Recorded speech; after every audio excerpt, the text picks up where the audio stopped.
প্রিয় দর্শক, সাজ্জাদ কাদিরের সালাম, প্রীতি এবং শুভেচ্ছা নিন। এই মুহূর্তে আপনাদের সামনে একটা দীর্ঘ শিরোনামে কথা বলতে এসেছি। শিরোনামটি হলো এটিএম আজহারের মুক্তি, জামাতের ক্ষমা প্রার্থনা, আগামীর স্থায়ী ক্ষমতার স্বপ্ন, বাংলাদেশ দীর্ঘস্থায়ী বিপদে। এমন একটি দীর্ঘ শিরোনামে কথা বলবো। আপনারা ইতিমধ্যেই জানেন যে আজকে সকালে দিনের প্রথমার্ধেরও আর্ধে একটি রায় হয়েছে, যুগান্তকারী রায় হয়েছে। জামাতের একজন নেতা এটিএম আজহারুল ইসলাম, যিনি যুদ্ধাপরাধের দায়ে মৃত্যুদণ্ডপ্রাপ্ত আসামি হিসেবে জেলে বন্দী আছেন, তার একটি রায় হয়েছে। 1971 সালের মুক্তিযুদ্ধের সময় গণহত্যা, ধর্ষণ ও যুদ্ধাপরাধে দোষী সাব্যস্ত বাংলাদেশ জামাতে ইসলামী নেতা এটিএম আজহারুল ইসলামের ফাঁসির শাস্তি মওকুফ করেছে বাংলাদেশের আপিল বিভাগ, সর্বোচ্চ আদালতের আপিল বিভাগ একটি রিভিউ পিটিশনের প্রেক্ষিতে। মঙ্গলবার প্রধান বিচারপতি সৈয়দ রেফাত আহমেদের নেতৃত্বাধীন 7 বিচারপতির বেঞ্চ সর্বসম্মতভাবে এই রায় ঘোষণা করেছে। আসামি পক্ষের আইনজীবী রায়ের যে 4টি মূলত পর্যবেক্ষণ, সেই পর্যবেক্ষণ তুলে ধরেন। সেগুলো হলো: 1, এই উপমহাদেশে ফৌজদারি বিচার ব্যবস্থার পদ্ধতি রীতিনীতি পাল্টে দেওয়া হয়েছিল। অর্থাৎ এই বিচারের রায়টা যখন হয়েছিল, আপিল বিভাগের রায়ে মৃত্যুদণ্ড হয়েছিল। সাক্ষ্য প্রমাণ অ্যাসেসমেন্ট ছাড়াই আজহারুল ইসলামকে ফাঁসির রায় দেওয়া হয়েছিল। 2, 3, নজিরবিহীনভাবে বিচারের নামে অবিচার করা হয়েছিল। 4, দুঃখের সঙ্গে বলতে হচ্ছে যেসব তথ্য প্রমাণ হাজির করা হয়েছিল আপিল বিভাগ সঠিকভাবে পর্যালোচনা করতে ব্যর্থ হয়েছে। ফলশ্রুতিতে এটিএম আজহারুল ইসলামকে বেকসুর খালাস দেওয়া হয়েছে। অর্থাৎ এটিএম আজহারুল ইসলাম, আপিল বিভাগেরই রায়, সেগুলো ভুল ছিল, বাংলাদেশি ভুল ছিল।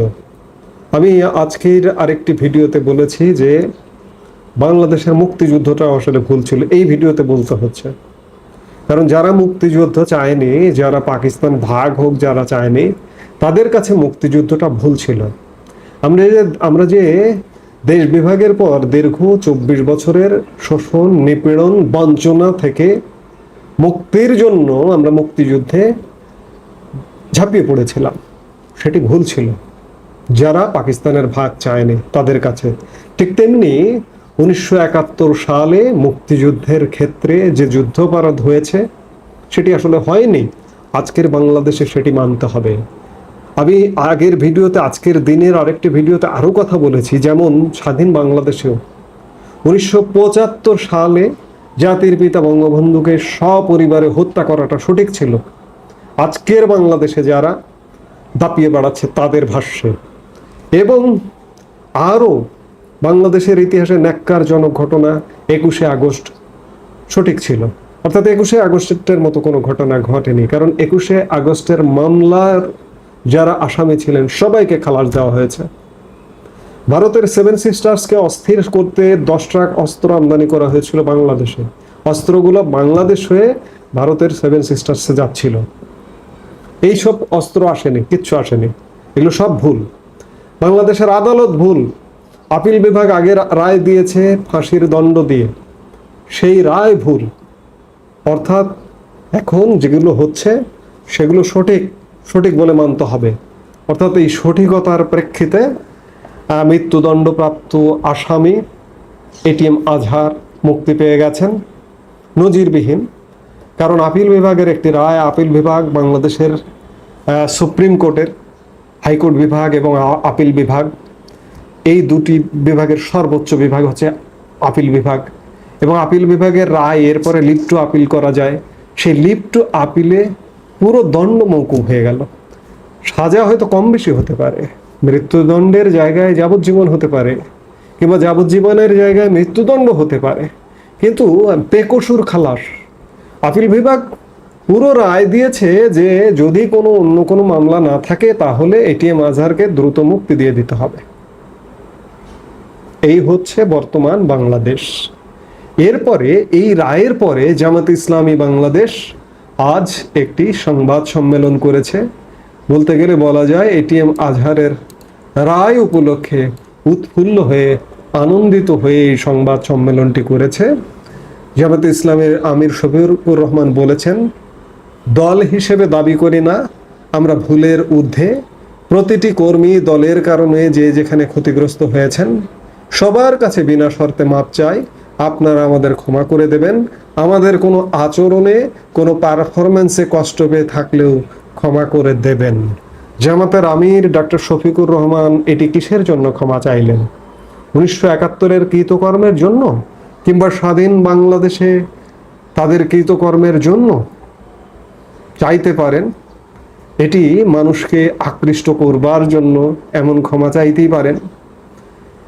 এটিএম আজহার মুক্তি পেলেন, জামাত ক্ষমা চাইছেন, জামাত আমির, এবং আগামীর বাংলাদেশে, এবং একথাও বলেছেন যে আগামীর বাংলাদেশে আমরা যদি দেশ সেবার সুযোগ পাই, ক্ষমতায় আসতে পারি, তাহলে আমরা একটা ঐক্যের বাংলাদেশ করব, সাম্যের বাংলাদেশ করব ইত্যাদি এমন কথাও বলেছেন। অর্থাৎ জামাত যে সব ক্ষমতার স্বপ্নে বিভোর, তাতে কোনো সন্দেহ নেই। আমি বলি জামাত ক্ষমতায় আসবে। আসবে কিভাবে আসবে? যদি সেনাবাহিনী থাকে, যদি প্রশাসন থাকে, তাহলে ক্ষমতায় আসবে। আমি মানি যে জামাতের ভোটের শতাংশ 5%, সর্বোচ্চ 5% হবে, কিন্তু 5% দিয়েও ক্ষমতায় আসবে। ওই যে বললাম, সেনাবাহিনী প্রশাসন যদি তার দখলে থাকে। জামাত সেনাবাহিনী দখলে আছে, প্রশাসন দখলে আছে, কিন্তু অন্যান্য দল, আমি বিএনপির কথাই যদি বলি, বিএনপি টেম্পো স্ট্যান্ড দখল করতে ব্যস্ত, বালু মহল দখল করতে ব্যস্ত, হাট দখল করতে, গরুর হাট দখল করতে ব্যস্ত। কিন্তু জামাত কি করছে? গত 10 মাসে প্রশাসন দখল করেছে, বিশ্ববিদ্যালয় দখল করেছে, সেনাবাহিনীর মধ্যে একটা দখলদারিত্ব কায়েম করেছে। 5% ভোট নিয়েও ক্ষমতায় আসা সম্ভব। অনেকে আত্মসমালোচনা করতে চান না। এই যে আওয়ামী লীগ, বিএনপি, এই দলগুলো তো একই টাইপের দল, এদের মধ্যে খুব একটা পার্থক্য নেই। এই দলগুলোর যারা রাজনীতি করেন এখন তো খুব ভালো মানুষ রাজনীতি করেন। এই জন্যই বলছি যে ভালো মানুষ রাজনীতি করেন। আপনার উপজেলার, আপনি যে উপজেলাটায় বসবাস করেন, আপনার উপজেলার আওয়ামী লীগের সভাপতি, সাধারণ সম্পাদককে, তাদের চেহারাটা এবং 14 গোষ্ঠী একটু বিশ্লেষণ করে দেখুন তো। কিংবা বিএনপির সভাপতি সম্পাদককে, তাদের 14 জেনারেশন বিশ্লেষণ করে দেখুন। কিংবা জেলা সভাপতি, সাধারণ সম্পাদক এই দলগুলোর। কাজেই এই দলগুলো, বিশেষ করে বিএনপি এবং আওয়ামী লীগ, আত্মসমালোচনা করতে পছন্দ করে না। কিংবা যদি আপনি কোনো সমালোচনা করেন, আপনাকেও কাঠগড়ায় দাঁড় করাবে। 5% ভোট নিয়েও ক্ষমতায় আসা সম্ভব ওইভাবে। আওয়ামী লীগের কথাই বলুন, যে আওয়ামী লীগ 10 বছর ধরে নিলাম জনসমর্থনে ক্ষমতায় ছিল, বিপুল একটা বিশাল রাজনৈতিক দল। কিন্তু 2018 সাল থেকে ক্ষমতায় কি ছিল আসলে জনসমর্থন নিয়ে, জনগণের ভোটে? 2018 থেকেই বাংলাদেশের মানুষ আওয়ামী লীগের বিরুদ্ধে, আওয়ামী লীগের নানা রকম এই যে নেতার নামে দুর্বৃত্তদের দৈরাত্মে মানুষ ফুঁসছিল। সত্যিকার অর্থে যদি নিরপেক্ষ ভোট হতো, সব দলের অংশগ্রহণে ভোট হতো, তাহলে আওয়ামী লীগের পরাজয় কিন্তু আরো আগে ঘটে যেত। আওয়ামী লীগ ক্ষমতায় ছিল কিভাবে? সেনাবাহিনী আওয়ামী লীগের সাথে ছিল, পুলিশ আওয়ামী লীগের সাথে ছিল, প্রশাসন আওয়ামী লীগের সাথে ছিল। আওয়ামী লীগ ক্ষমতায় ছিল। হুসেইন মোহাম্মদ এরশাদ, সামরিক শাসক এরশাদ, টানা 9 বছর ক্ষমতায় কিভাবে ছিল? সেনাবাহিনী দিয়ে, পুলিশ দিয়ে, প্রশাসন দিয়ে। হুসেইন মোহাম্মদ এরশাদের ভোটের পার্সেন্ট কি 40% ছিল কখনো? কাগজে কলমে হয়তো আপনি দেখাবেন, ঠিক আছে, কিন্তু তার ভোট, জাতীয় পার্টির ভোট কি কোনো কালে ছিল? জাতীয় পার্টি এই গ্রহণযোগ্যতাটা কি কোনো কালে অর্জন করেছিল? করেনি। ঠিক তেমনি জামাতের 5% ভোট দিয়েও জামাত কিন্তু স্বপ্ন বুনছে যে আগামীতে পার্মানেন্ট ক্ষমতায় আসবে, এবং সেনাবাহিনী যদি জামাতকে সমর্থন দেয়, জামাত তাদের যে বাচ্চা একটি দল আছে এনসিপিকে নিয়ে ক্ষমতা আসবে। সেই পরিকল্পনা নিয়েই তারা চলছে এবং তারা একের পর এক সাফল্য অর্জন করছে। ক্ষমতায় আসলো, কিন্তু বাংলাদেশের মানুষের কি মুক্তি আসলো? মোটেই নয়, প্রশ্নই আসে না। বাংলাদেশ আরো গভীর বিপদের মুখে ধাবিত হলো, বাংলাদেশ আরো সহিংসতার মুখে ধাবিত হলো। আমি যদি খুব ছোট্ট করে বলি যে বাংলাদেশ ইতিমধ্যে ডক্টর ইউনূস ক্ষমতায়, বিশেষ করে সবচেয়ে আমার প্রতিবেশীকে কিন্তু কাউন্ট করতেই হবে। জামাতের আমিরই তো বলেছিলেন 5 আগস্ট পরবর্তী সময়ে প্রতিবেশীকে অস্বীকার করা যায় না।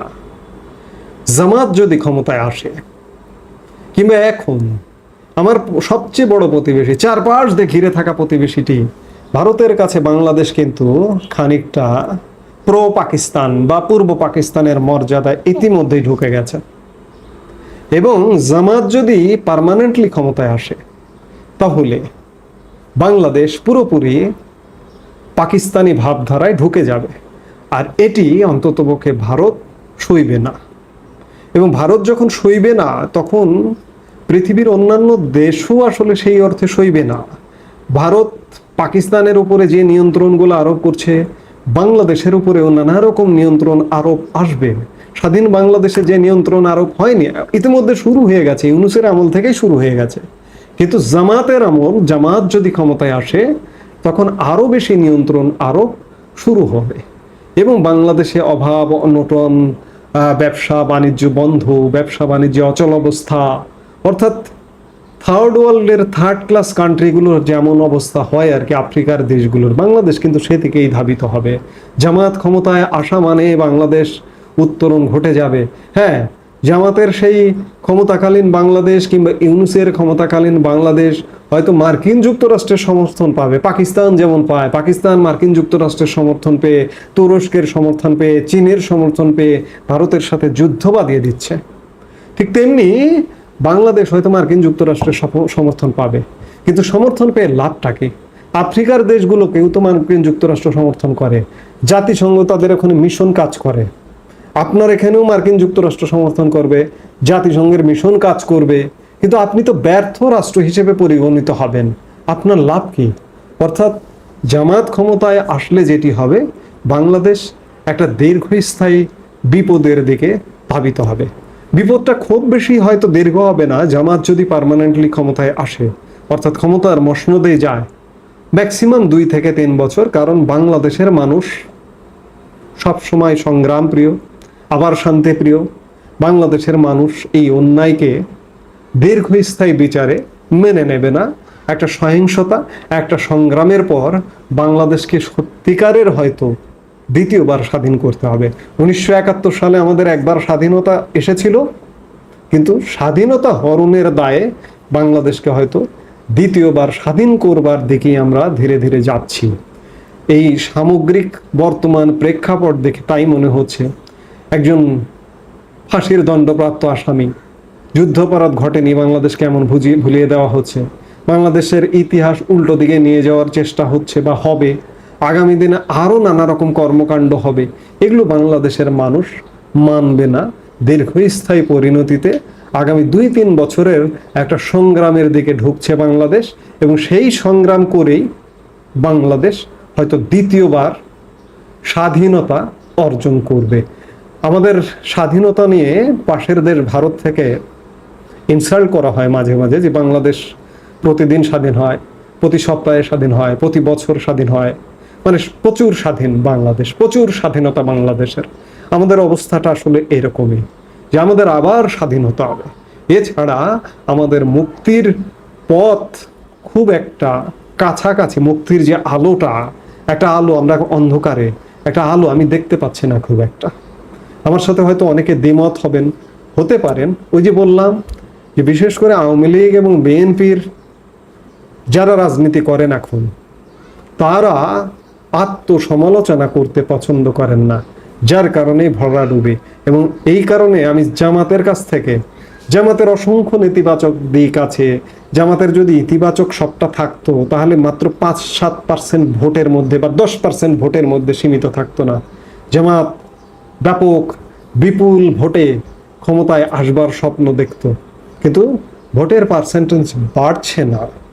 নানান নেতিবাচক, প্রধান নেতিবাচকতা হচ্ছে বাংলাদেশের স্বাধীনতা, মুক্তিযুদ্ধের বিরোধিতা। এটি বাংলাদেশের মানুষ মানবে না। এবং সাম্প্রদায়িকতা, মৌলবাদ চর্চা, এগুলোর কারণে বাংলাদেশ অন্ততপক্ষে মানবে না। কিন্তু তাদের রাজনীতি, তাদের যে ক্যাডার ভিত্তিক রাজনীতি, এই ক্যাডার ভিত্তিক রাজনীতির অনেক ইতিবাচক দিক আছে। আপনি বিএনপি, আপনি আওয়ামী লীগ, একটা জামাত শিবির এসে আপনার সাথে কিন্তু মিশে যেতে পারে, মিশে আপনার রাজনীতিতে অন্তর্ভুক্ত হতে পারে। কিন্তু আপনি বিএনপি করেন, আওয়ামী লীগ করেন, আপনি জানতো জামাতের মধ্যে, শিবিরের মধ্যে ছাত্রদল করেন, ছাত্রলীগ করেন, ঢুকে যে ছদ্মবেশে তাদের ভেতরে ঢোকেন তো পারেন কিনা? আমি এই একটি উদাহরণ দিয়েই বলবো যে জামাতের ভিত্তি, রাজনৈতিক ভিত্তি অত্যন্ত শক্তিশালী।